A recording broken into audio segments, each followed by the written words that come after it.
Coming up on today's episode.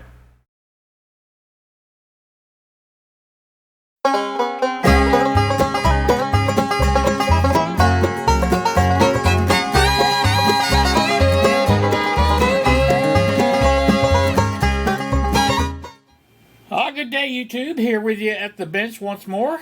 I am. I know I had mentioned to DB that Darth Bubba, that is, that I would not be doing another video right after the one from last time on this radio here, and I'm true to my word. This is not the same radio. No, it isn't. This is the second one I bought of these. I found another one on eBay that was in slightly different condition. It's not as nice cabinet or cosmetic wise as the first one I bought, but this one actually works, and I'll show you what I'm talking about.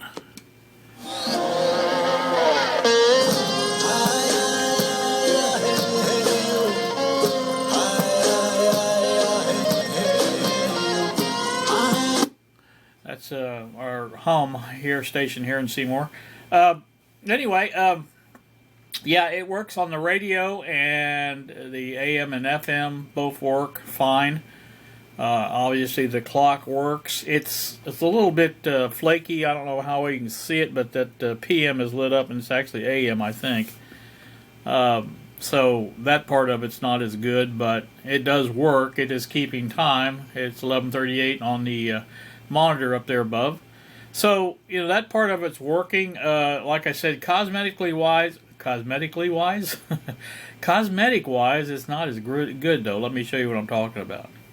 Alright, looking at the top, you can see over here, this is a little bit funky looking here. It's got some dirt and stuff. I don't know if that'll clean up or not. But there's obviously a place here on the thing that's kind of discolored or something. That's not right. Also, this switch for the alarms over here, this one's supposed to look just like this one here. It's obviously broke off. So that is that. The tape player does not work. I'm going to show you that. You can hear the motor running, and very noisily at that. And the audio comes on, but there's nothing happening, so I'm sure that's just a matter of belts.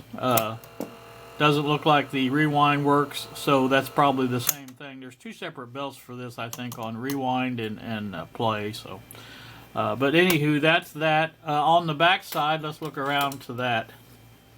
Well, actually, I should have said the bottom side. The battery cover is missing for the bottom here, and that's not a big problem either. I'm not going to worry about that too much. I just wanted to show you basically what kind of shape this thing was in, and show you that this is not the same radio. And so I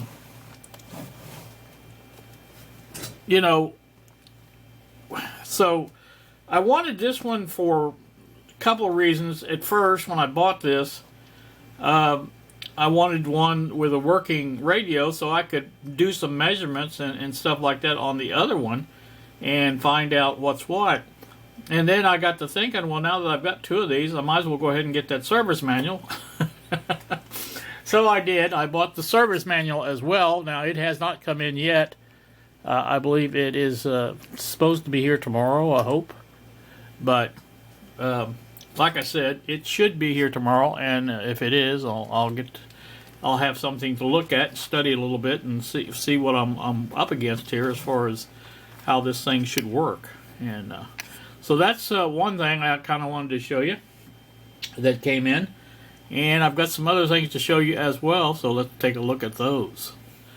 Okay, so this is the mono amp that I demoed. I don't know how long ago, a few weeks ago.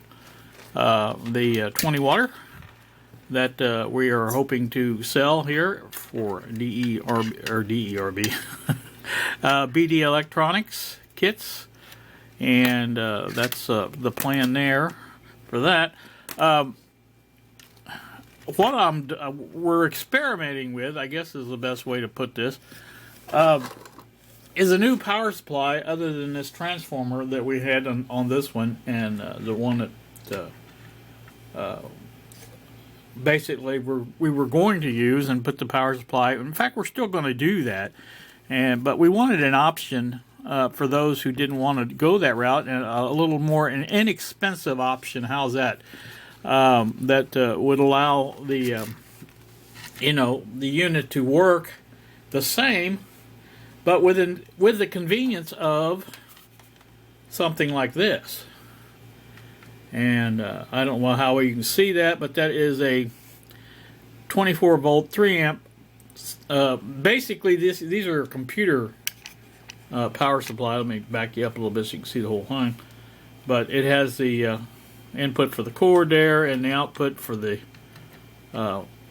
computer to plug into the computer here. And these are switching power supplies, obviously, and they do work for some things in audio, and not so great for radio RF type stuff. But this being purely audio, don't know if it'll work out for our purposes or not.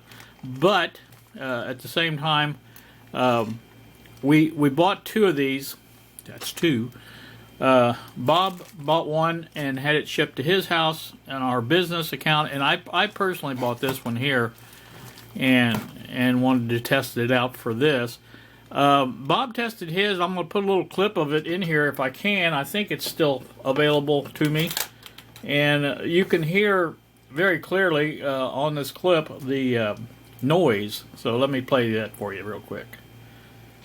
Okay, now this right now, this second video is running off of our transformer power supply with the LM regulator. Now, right now I have the volume turned all the way up on the amplifier, no input, and speakers are absolutely quiet. Now with the wall wart, I'm going to get switched here.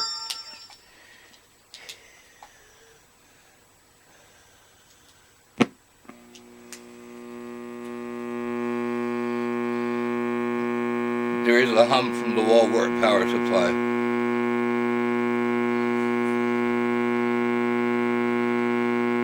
Let me just try something.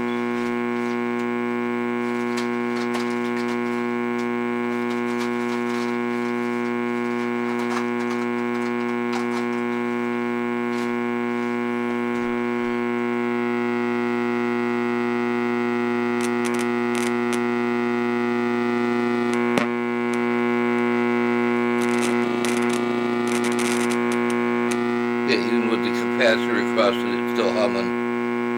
So there is a hum in the power supply in the wall wart one.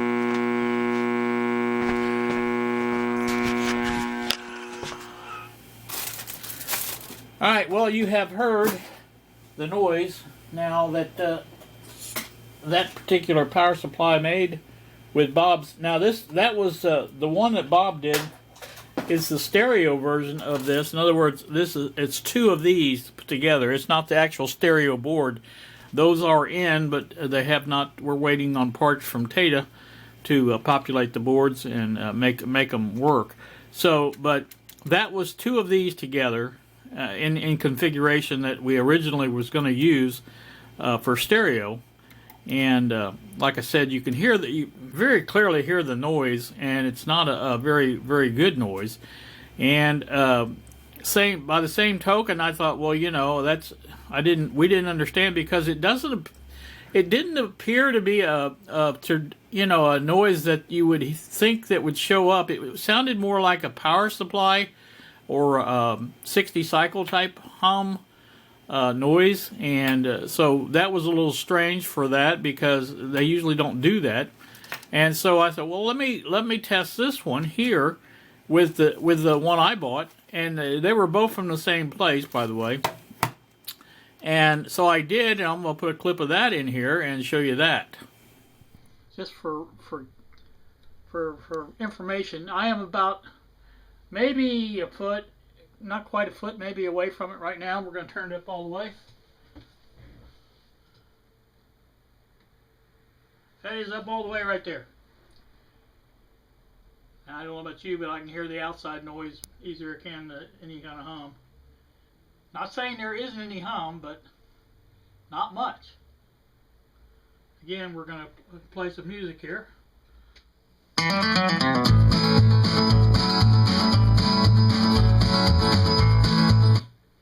Alright, there you can hear it. It's still plugged in, but it's still up all the way. I don't hear any hum. That's about all I can tell you. I don't know, maybe yours is defective. I don't know. But there's no hum on that at all that I can hear. Like I said, I could hear it with the transformer power supply when I turned it up all the way. I don't hear anything with it.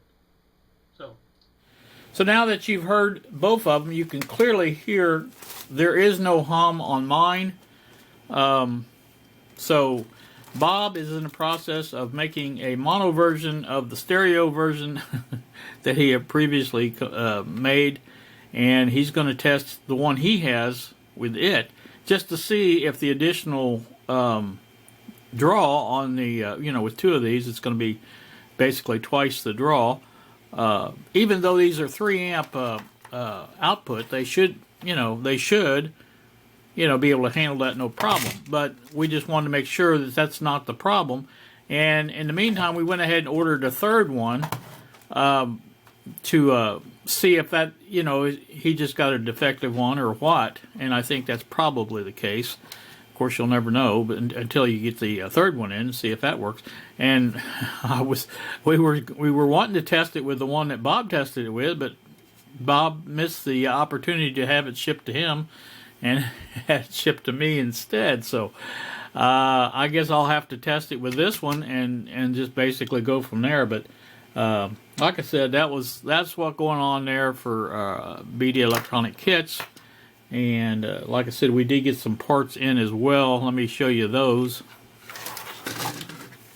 Okay, you may recall that we were going to go with the, or we are still going to go with the transformer and a 24 volt regulator. That's what these are. Here's 24 volt regulators. And I got those in for me. Again, this was parts I bought for me to make these boards work. This was before we realized that computer supply might work for our purposes here, so we'll have to wait and see about that. And also, I got in these are for the business as well. There's 5 bags of these, 50 bridge rectifiers, and we got a pretty good buy on these, so we went ahead and bought them for the business because we know down the road there's going to be some power supplies made that will use these. In fact, they are going to be used with the 24 volt power supply that we're putting together for this amp.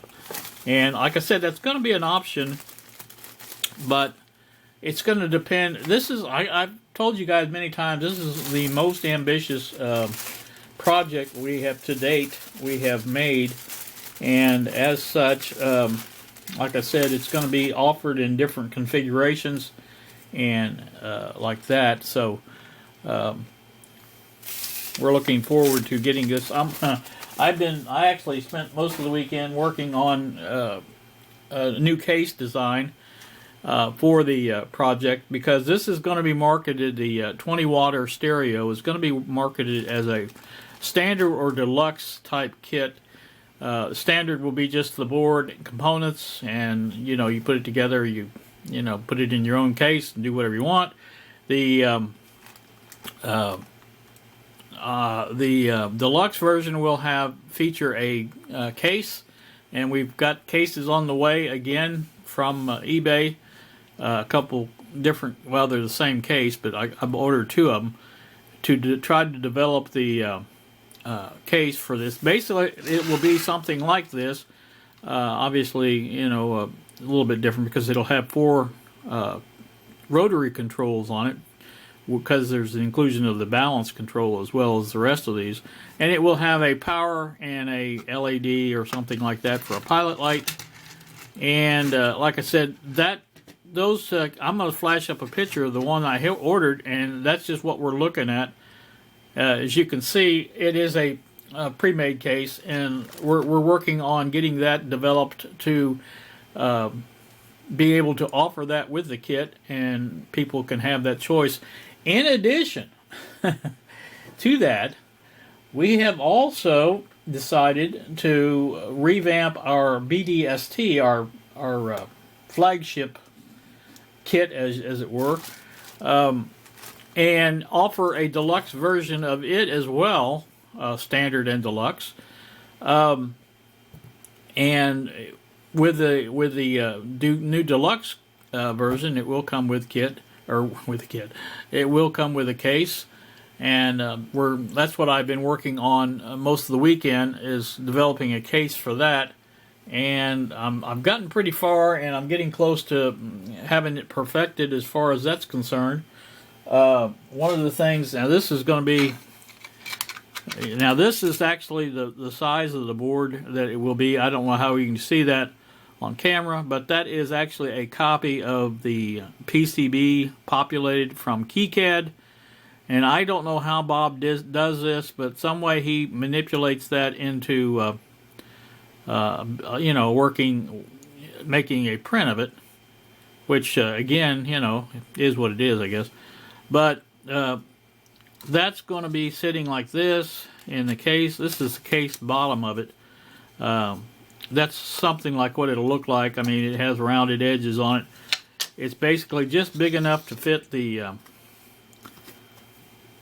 board in there like that, and it will go like that, and everything will be, holes in the power will be on the back here, volume control, LED, and input on this side. So basically, this will just fit in there, and then I haven't decided yet on the front and back if I'm going to print it like this with the back in place, or allow it to be added or whatever. But again, that's the way the standoffs are. You can see we've got some screws ordered to make them work, I think, I hope. And so, like I said, that's the way that's going to go in. You screw it in basically like that, and things will, when you put the front on, then the volume control will be sticking out here, and it'll be, it have holes to line up to that. And, that's the way we want to do it. And the case itself is going to be a smaller version of that original case that I made. You guys may recall. In fact, it's on the website of our business now as an option if you want. But we're going to discontinue that because it's too big for one thing. These are much smaller. They're more compact. Basically, the speaker will sit on top, controls on the bottom, and that's pretty much it. And like I said, once that's done, then like I said, we will be able to figure out what we're doing. Well, I got this here on the bench for today. I want to take, and I don't know how you can see that, but there is a screw hole right there, screw hole right there, and a screw hole right there.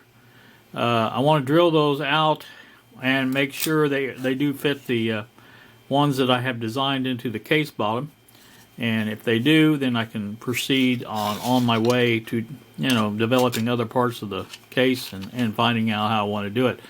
But again, it's just 3 screws. Like I said, this will go through the front of the enclosure and be secured to the front, and that will hold this side up to we didn't really need 2 screws on this side. But the 2 over here is obviously going to make it steady on this side. I think it's a pretty good design. But like I said, we're aiming to do this as far as timetable here to try and get it out around the same time. This was going to be going first, the BD 20 watt stereo and mono versions. We are going to offer it still in mono. I haven't decided about a case for the mono yet because I don't know that we're going to do the mono as a deluxe version, but definitely the stereo version will be a deluxe version offered. And again, the same thing, right around the same time, maybe a little bit after, we want to try to start the BD ST1, or actually BD ST2 is what this is going to be called. And it's going to be offered in standard or deluxe. And so that's what we're looking at there, and that's, you know, all the stuff we're looking at. So let me, I'm about to my end time here, so let me get this stopped, and I'm going to restart it. Well, in addition to other stuff that this has been for me here, this on the resistors here you see in front of you, I didn't have quarter watt. I've got a selection of half watt resistors, but I don't have a selection of quarter watt. So I thought, well, you know, in case I need them for this or that, I went ahead and bought those as well. Those came in. That took a while because that was a China thing, and I didn't have any special delivery on it as far as that's concerned. These here, I bought these for me. I enjoy designing stuff with this type of power or bridge rectifier. It's the same ones I bought for the business, but these are, like I said, I bought for me, and I just wanted to basically have some on hand for me, and so I've got those now. So that came in as well. I don't know if there's anything else. Well, like I said, the manual for the other for the GE radio or alarm clock, whatever, is in Indianapolis, and it came in the other day. I don't know when it was, but with the holiday today, this being Monday, I think Martin Luther King Day. I think that's what it is. We have no mail service and no trash pickup as well. But like I said, it should be here tomorrow. You know, I would think, because it's been in Indianapolis for a couple of days. Surely they, you know, I'm not going to hold it up there for any reason, I wouldn't think. But once that comes in, I'm going to take a good look at that and see what I need to, because somebody had pointed out on the comments that it's a transistor probably switching when you press that button, and I agree with that. It's some sort of device like that to switch the SCR or something like that, you know, that will switch the power on, and so that's probably what it is. But you know, you have to be able to identify it, and that you guys saw the mess of the way that is, and it was just too much to do. Normally, I don't mind, you know, trying to troubleshoot something without a schematic, but that one's just a little bit too complicated. So, anywho, that's that. Let me. I'm going to go ahead and drill this out real quick, and then we'll show you the results of that and make sure that's going to fit and bring you back for that. So stay tuned. Alright, there you can see I have the board screwed into the bottom of the test case. I don't know how well you can see it there on camera, but there's a slight problem with this one here. Well, these two line up perfectly on this side, but that one is inset just a little bit that way, and as such, it doesn't fit as well as it should. Now, that I was telling Bob yesterday that I wanted to wait for the actual boards before I condemn or approve this design of this case, because, you know, it's a 3D print. Bob claims they are identical in size to the actual boards, but I'm a little skeptical. I guess I'm from Missouri. Yeah, and you have to show me, and so let me take this out real quick. You can see what I'm talking about, I think, hopefully.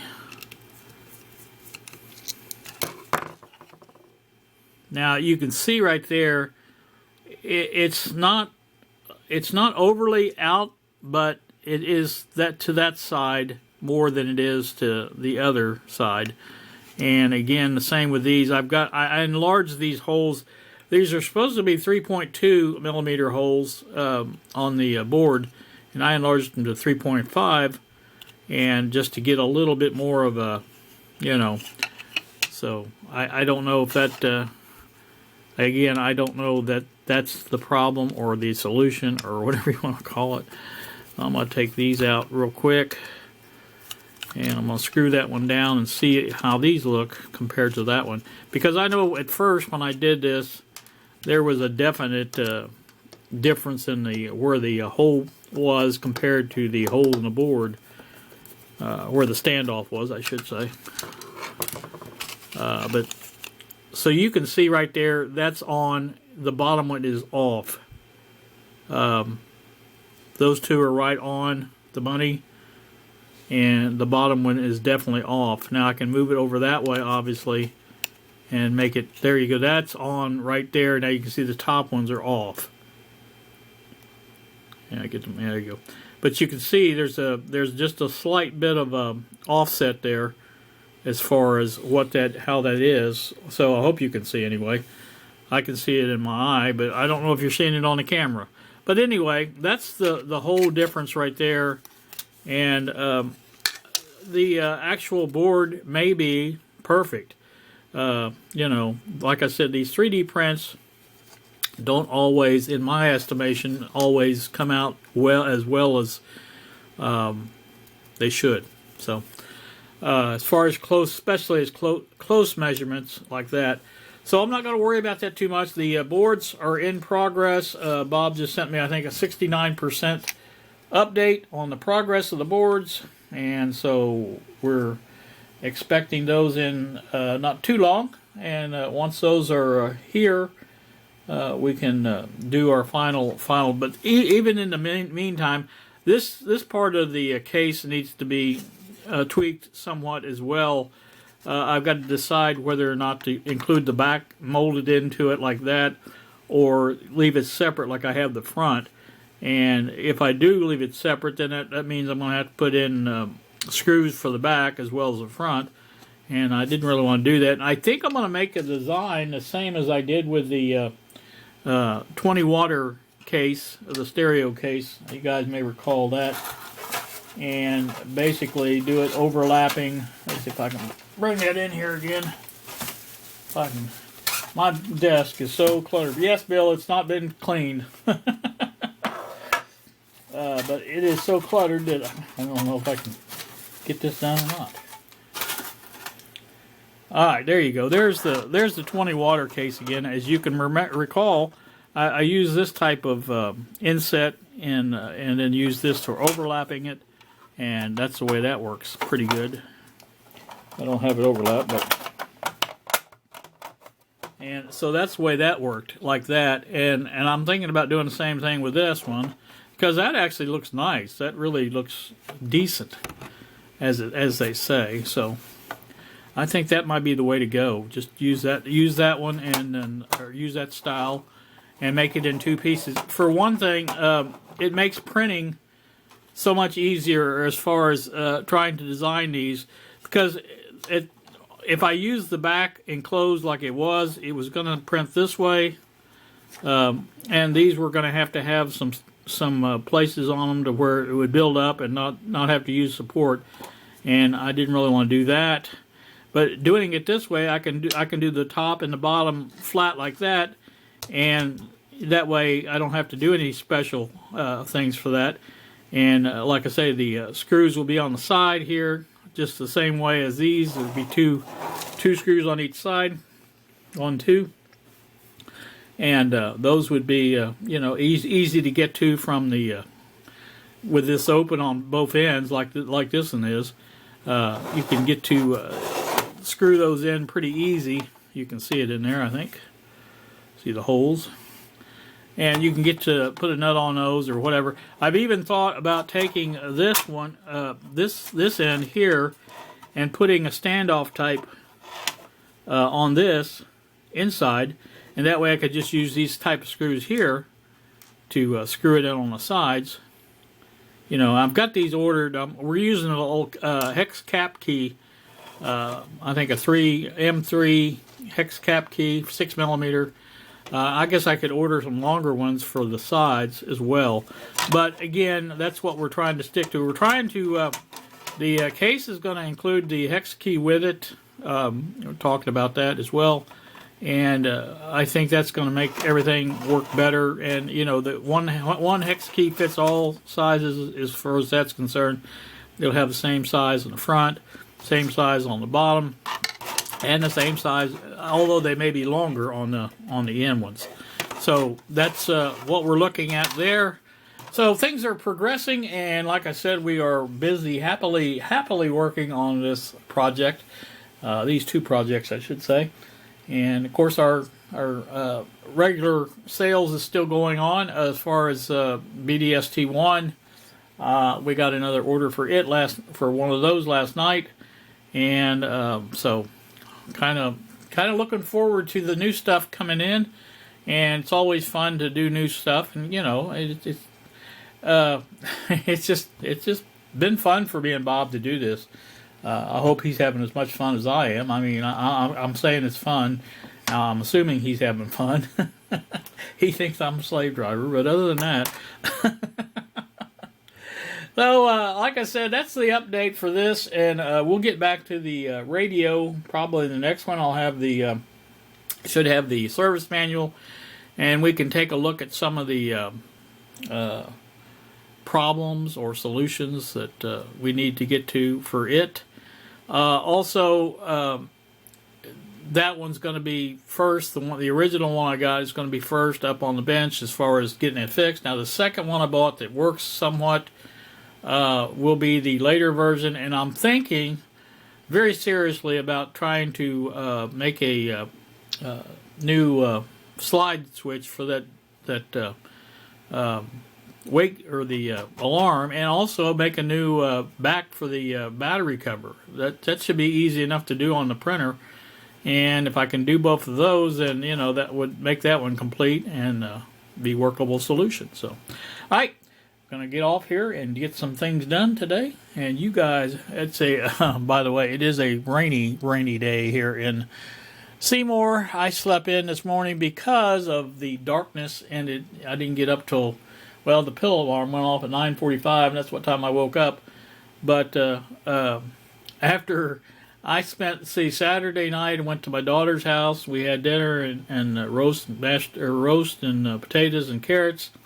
And then we had played cards, and I didn't get home till, well, I got in bed at 1. We'll just put it that way. So nights like that, I need to catch up. And so I did last night and the night before last and last night. I kept caught up pretty good. So I'm back to my normal, hopefully back to my normal. Oh, yeah, by the way, my daughter is I think, headed to Chicago this morning. She's going, now I don't know if you guys are, remember, but she was supposed to have went earlier, and at the last minute, the doctor that was going to do the operation had contacted the flu, and they had to postpone it. So now she's supposed to go back. I think she's supposed to have surgery tomorrow, I believe, and they're headed up there tonight, or today, I should say. And so they're hoping everything goes wrong, right with that, and that all turns out well. I mean, it should. I mean, they've done this before on her, and it's been successful, and I have seen no reason why it won't be again. But again, same time, there's always, like I say, it is what it is. So I'm gonna get off here, and like I say, and enjoy the day, and you guys do the same, and we'll talk to you later. See ya.